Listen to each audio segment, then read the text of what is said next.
La tardor. Les boles d'arboç ja comencen a madurar. El bosc humit fa un olor especial. El rovelló, Lactarius sanguifluus, del llatí lactarius, que té llet, i sanguifluus, que flueix sang. Bolet de tons disposats en circumferències concèntriques, de colors rogencs i ataronjats, amb taques de color verdós violaci. El peu és curt i del mateix color que el capell. Les làmines són del color del capell o més clares i en envellir es taquen d'un color verdós. De les ferides a les làmines es desprèn un làtex de color del vi negre, un color violaci. El camperol, Celiota campestris, creix als prats i marges dels camins en terrenys adobats.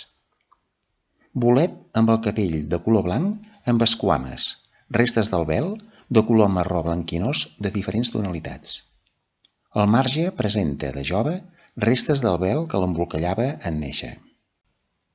Les làmines són d'un color rosat marronós, que a mesura que el bolet va envellint, s'enfosqueixen i agafen un to marró, gairebé marró fosc. El tronc no té volva a la base del peu.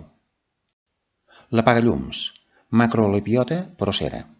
Macro del grec gran, lepis del grec esquama i procera del llatí alta. És un bolet alt amb un capell gran de color blanc amb esquames brunes i un mamelló central de color bru fosc. El peu és alt, fibrós i buit, de color blanc recobert d'esquames brunes amb un bulb i un anell que es pot desplaçar fàcilment amunt i avall del peu. Les làmines són blanques i lliures del peu.